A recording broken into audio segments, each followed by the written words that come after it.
दोस्तों, जब पाकिस्तान का नाम मैं आपके सामने लेता हूँ तो मोस्ट प्रोबेबली कुछ चीज़ें जो आपके दिमाग में आती होंगी उनमें से terrorism, PoK, poverty, communalism, $38 billion जो पाकिस्तान ने गंवाए FATF की ग्रे लिस्ट में कई बार आने के बाद, चाइना की तरफ से की जाने वाली इन्वेस्टमेंट कुछ प्रमुख नाम होंगे।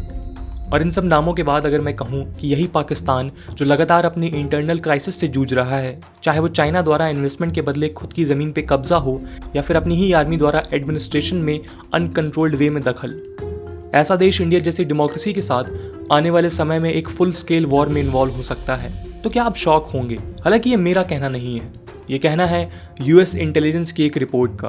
पर क्या सुनने में ये प्रैक्टिकल लगता है, वो भी एक ऐसे समय में जब हर देश एक पैंडेमिक से जूझ रहा है और हमें नहीं पता कि कब तक ये कोरोना काल हमारे जीवन का हिस्सा बन के रहने वाला है। ऐसे वक्त में कोई भी देश क्यों सोचेगा वॉर के बारे में? और क्या ये रिपोर्ट इतनी ऑथेंटिक है कि आज हम इसके बारे में इतना सीरियसली बात कर रहे हैं?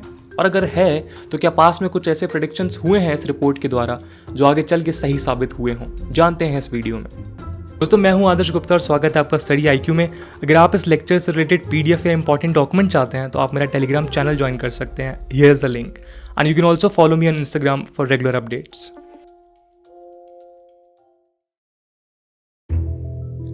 इस रिपोर्ट का नाम है ग्लोबल ट्रेंड्स रिपोर्ट और ये रिपोर्ट लगभग हर 4 साल में रिलीज करी जाती है US गवर्नमेंट की नेशनल इंटेलिजेंस काउंसिल के द्वारा। लास्ट बार ये रिपोर्ट रिलीज हुई थी 2017 में। उस वक्त US के प्रेसिडेंट थे बराक ओबामा और तब इस रिपोर्ट का सबसे टेम्पटिंग और तब तक नॉन प्रैक्टिकल पॉइंट ये था कि आगे आने वाले सालों में एक पैंडेमिक आ सकता है और साथ ही साथ दुनिया एक वास्ट इकोनॉमिक डिसरप्शन को फेस करेगी। ये प्रेडिक्शन थी 2017 की और आज 2021 में इस वीडियो को देखने वाले हर इंसान को पता है कि ये प्रेडिक्शन किस हद तक सही है। दोस्तों, इस रिपोर्ट को तैयार करने वाली नेशनल इंटेलिजेंस काउंसिल की बात करें तो NIC काम करती है US इंटेलिजेंस कम्युनिटी के लीडर के अंडर।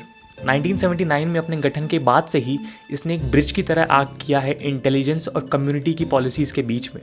बात करें ग्लोबल ट्रेंड्स रिपोर्ट की तो NIC ने 1997 में इस रिपोर्ट को पहली बार तैयार किया था और इस रिपोर्ट ने तब से ही US प्रेसिडेंशियल एडमिनिस्ट्रेशन को एक असेसमेंट प्रोवाइड किया है जिससे ये समझने में आसानी होती है कि US के आसपास स्ट्रैटेजिक इन्वायरमेंट कैसा है या होने वाला है। और इस असेसमेंट को देखने के बाद US अपनी पॉलिसी को तैयार कर सकता है या फिर उसमें रिक्वायर्ड चेंजेस ला सकता है। पर क्या हर बार इनके प्रेडिक्शन सही निकलेंगे? और क्या रीजन है जिससे ये बैक कर रहे हैं इस फैक्ट को कि इंडिया और पाकिस्तान एक वॉर में इन्वॉल्व हो सकते हैं? एक पॉइंट जो इस प्रेडिक्शन के साथ खड़ा होता है वो ये है कि आने वाले सालों में इंडिया के ऊपर पाकिस्तान के द्वारा एक टेररिस्ट अटैक होगा और फिर उसके रिटेलिएशन में इंडिया एक वॉर फ्रंट खोल सकता है और उसके बाद दोनों ही गवर्नमेंट्स के द्वारा कुछ मिसकैलकुलेशंस की भी आशंकाएं जताई गई हैं, which can be in any form. हो सकता है इंडिया सिर्फ आर्मी और टैंक्स के साथ एक फ्रंट को खोले, फिर पाकिस्तान पैनिक की सिचुएशन में एयर स्ट्राइक करने लग जाए। एंड ये रिपोर्ट क्लियरली मेंशन करती है इंडिया एंड पाकिस्तान में stumble into a large scale war. तो ये रिपोर्ट सिंपली सिर्फ कोई सीज फायर या फिर कुछ स्क्रिमिशेस की बात नहीं कर रही है। पर ऐसे क्या रीजंस हो सकते हैं जिससे पाकिस्तान को ताकत और मोटिवेशन मिलेगा ऐसे टेररिस्ट अटैक को कंडक्ट करने का? और इस वक्त ये जानना और भी ज़रूरी हो जाता है क्योंकि आपने पिछले कुछ वक्त में देखा होगा कि पाकिस्तान और इमरान खान डेस्परेट कोशिशें कर रहे हैं इंडिया के साथ अपने रिलेशंस को बेहतर करने की और अपनी ग्लोबल इमेज को इम्प्रूव करने की, ताकि FATF की ग्रे लिस्ट से वो बाहर आ सकें, अपने ट्रेडिंग ऑप्शंस को वो खोल सकें।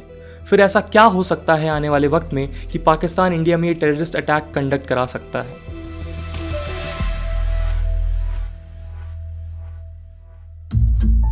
दोस्तों, पहला रीजन है अफगानिस्तान। अगर आप इसी रिपोर्ट के साउथ एशिया सेक्शन में की अनसर्टेनिटीज को पढ़ेंगे तो सबसे पहला पैराग्राफ अफगानिस्तान स्टेबिलिटी को लेके ही है। इनका कहना है कि एक सिक्योरिटी वैक्यूम जनरेट हो सकता है अफगानिस्तान में जिसकी वजह से सिविल वॉर जैसे हालात बन सकते हैं और इसके इम्प्लीकेशंस पूरे रीजन में देखे जा सकेंगे, स्पेशली इंडिया पाकिस्तान राइवलरी में, क्योंकि तालिबान के रिलेशंस पाकिस्तान के साथ काफ़ी अच्छे हैं और जब US अपने ट्रूप्स को कम्प्लीटली डिप्लॉय कर लेगा तब पाकिस्तान तालिबान की मदद से इंडिया में एक टेररिस्ट अटैक करा सकता है, स्पेशली कश्मीर में अनस्टेबिलिटी लाने के लिए। दूसरा रीज़न हो सकता है चाइना। इसी रिपोर्ट ने इंडिया को लेके एक और प्रेडिक्शन की है जहाँ पे ये कहते हैं कि इंडिया चाइना भी एक कॉन्फ्लिक्ट में इन्वॉल्व हो सकते हैं, बट यहाँ पे इन्होंने फुल स्केल वॉर को मेंशन नहीं किया है। मोस्ट प्रोबेबली एक स्टैंड ऑफ या कुछ मेजर या माइनर स्किर्मिशेस की आशंकाएं जताई गई हैं। तो एक ऐसे वक्त में जब इंडिया चाइना के रिलेशंस अच्छे नहीं होंगे और लगातार मिलिट्री कॉन्फ्रंट्रेशंस हो रही होंगी एंड ऑब्वियसली चाइना डायरेक्ट तौर पे इंडिया के साथ वॉर में इन्वॉल्व नहीं हो सकता, तो क्या इस परिस्थिति में चाइना पाकिस्तान को फंड कर सकता है या अपनी हैवी इन्वेस्टमेंट के बदले पाकिस्तान को मोटिवेट कर सकता है for conducting a terrorist attack in India? इससे सीधे तौर पे इंडिया के साथ वॉर में ना होते हुए भी चाइना साउथ एशिया में अपने सबसे बड़े कॉम्पिटिटर को अनस्टेबल कर सकता है।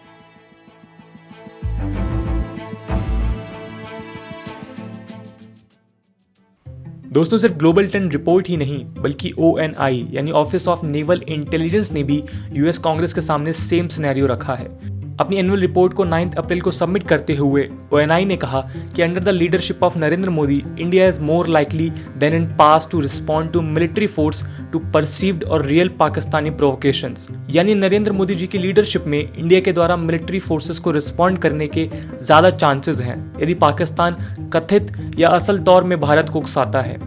पर अगर आप अभी की स्थिति को देखेंगे तो आपको कहीं ना कहीं दिखेगा कि पाकिस्तान ईगर है इंडिया के साथ अपने रिलेशंस को नॉर्मल करने के लिए।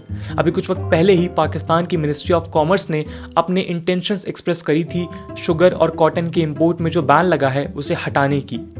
हालांकि बाद में इमरान खान और उनकी एडमिनिस्ट्रेशन ने इस इंटेंशन को सिरे से नकारा और कहा कि प्रेजेंट सर्कमस्टेंसेज में इंडिया के साथ ट्रेड रिज्यूम करना पॉसिबल नहीं है। In short, Pakistan has confusion regarding their foreign policy, especially with India. दोस्तों, I wish and I hope कि ये प्रेडिक्शन पूरी तरह से गलत साबित हों, क्योंकि आप एक वॉर को सिर्फ हार या जीत में कंक्लूड नहीं कर सकते। न जाने भारत के कितने वीर सैनिकों को शहीद होना पड़ता है, न जाने कितने सालों के लिए हमारे देश की इकॉनमी जिसका ऑलरेडी बुरा हाल हो रखा है वो रिकवरी नहीं कर पाएगी, और न जाने किस एक्सटेंट तक ये वॉर जाएगा और फिर रुकेगा। पर साथ ही साथ हम इस बात को नहीं भूल सकते कि there had been terrorist attacks and there will be terrorist attacks from Pakistani side in future.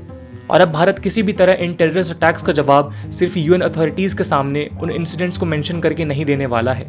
और रिसेंट पास्ट में इंडिया का जो रवैया रहा है टेररिस्ट अटैक्स के जवाब में, उससे एक बेंचमार्क तो सेट हो ही गया है that India is going to be enough aggressive against any militant or terrorist attack.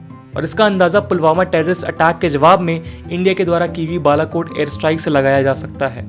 And at the end, अगर ना चाहते हुए भी एक फुल फ्लेज्ड वॉर भी होता है इंडिया पाकिस्तान के बीच में, तो इंडिया हर तरीके से किसी भी दिन कई गुना ज़्यादा तैयार होगा पाकिस्तान के कंपैरिजन में, चाहे वो मिलिट्री हो, इकॉनमी हो या स्ट्रॉन्ग एलाइज का साथ हो।